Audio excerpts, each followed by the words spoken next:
Hey crafty friends, Byrdie here with Redbyrd Designs, and today I'm making a tiered tray. I am using a couple pieces of scrap wood from my garage, an old salt and pepper shaker, just one of the pieces. I also am using a threaded dowel to attach through the wood pieces and the salt and pepper shaker. And then I'm going to decorate the edges of the tiered tray with these half rounds. And then to top it all off, I'm going to use a wooden spool with a round on that. And then for the legs, I am going to use some smaller wood thread spools. So I'm just going to take my time here and glue on all of the rounds for this project. I am using two different sizes and simply just because that's all I had on hand. So for the upper tray, I'm going to use the small rounds, and then for the lower larger tray, I'm going to use a mix of the small and large.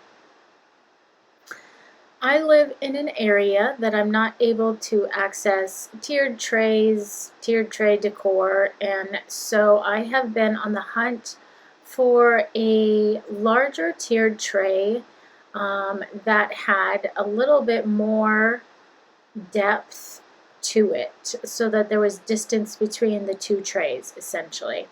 And I wasn't able to find what I wanted, so here I am making my own, which is the great thing about crafting. You kind of just make your own items when you need them. This tiered tray would be super cute even without the wood rounds, so if you just had some wood and you could possibly get an old wood salt and pepper shaker from the thrift store and dismantle it and still do this project and have a super cute tiered tray for your home. The other great thing about crafting your own items is you get to make them how big or how small that you want them, and it will fit perfectly in your space.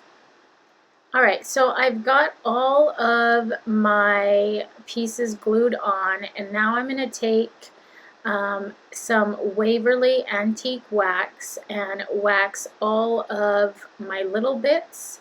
So I'm going to wax my legs, my topper piece, and then the salt and pepper shaker.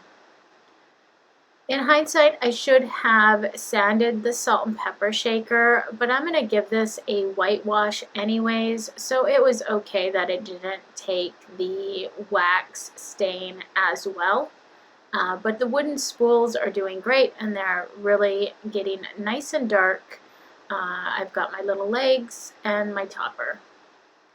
You'll notice that I also am staining two larger wooden spools for the topper. I wasn't quite sure what I wanted to use here, so I just stained them both. There was a smaller one and then a larger one. Now that all of the parts are stained, I'm just going back and making sure that there's a dark stain in all of these little crevices of the salt and pepper shaker. Now I'm going to stain the entire tiered tray, top, bottom, and all of the wood beads. I'm starting by just staining the top and bottom. Using a baby wipe really makes staining with this Waverly wax super easy. Because it's wet, it really helps that stain go a long way, and you're able to really push that stain around. I also, in this process, lost a couple of the wood rounds, so I was just using my glue gun to reattach those pieces. And then to stain the wood rounds or the edges, I did use a chip brush for this to help me get that stain in all of those cracks and crevices. I also didn't want to try and rub that stain into those cracks too hard and fear of, you know, popping off those wood rounds. So the brush is really helpful in this step.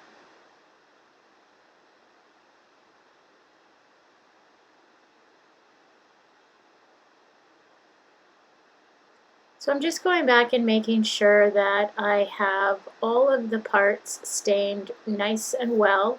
I did blow dry it to help speed up the process, and now that everything is dry, I'm going to get a clean chip brush with some white paint and dry brush that white paint on. Essentially what you do is you load up your brush with paint, and then you're going to tap and offload it on another area. So you don't want to have a lot of paint on your brush, and then you just lightly drag that chip brush over your surface and create this really fun, rustic, worn, painted look. You add as much paint as you want, covering up that dark, and maybe it's just a little or more. Again, that's just the beauty of creating and crafting your own items. You get to apply the finish just how you want.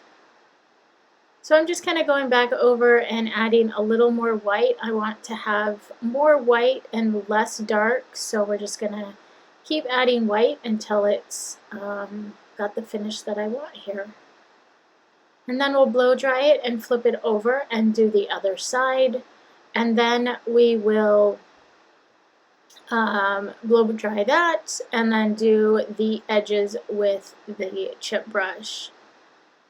I loved how you are still able to see some of the dark kind of peeking through in those cracks and crevices, making it look really worn. And it also gives it kind of like a dirty, just really worn, rustic look to it. So we are finished painting all of the sides. Here I am just attaching another bead.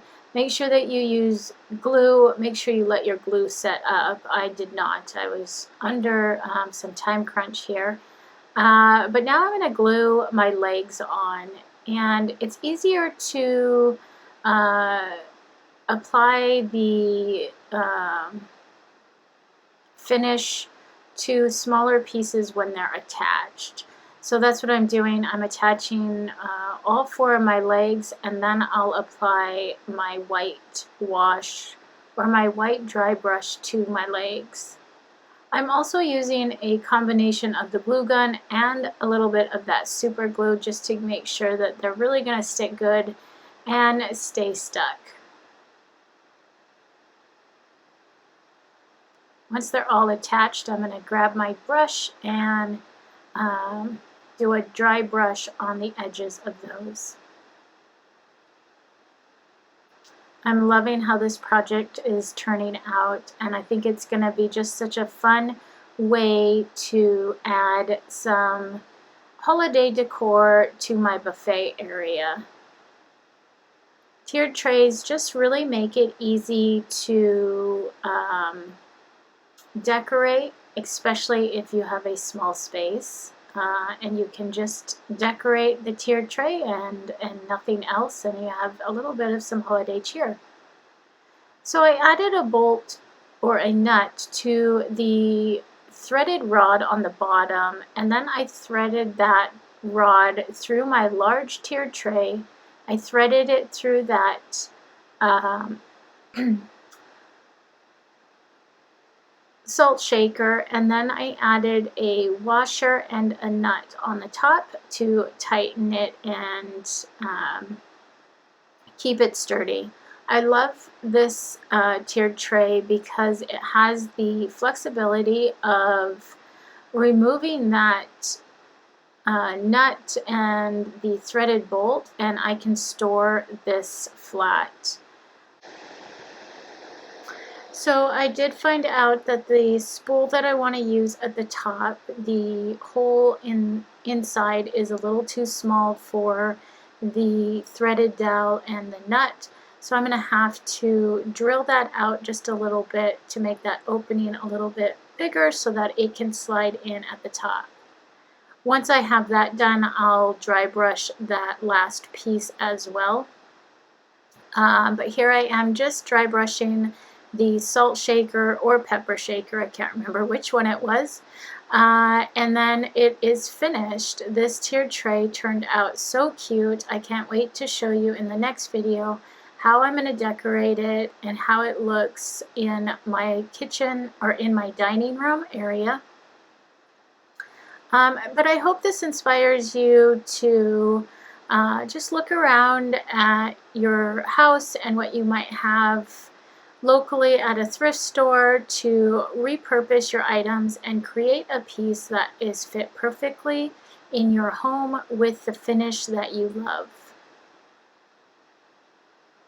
Make sure to hit the subscribe button for notifications of future videos, and we will talk to you later. Bye.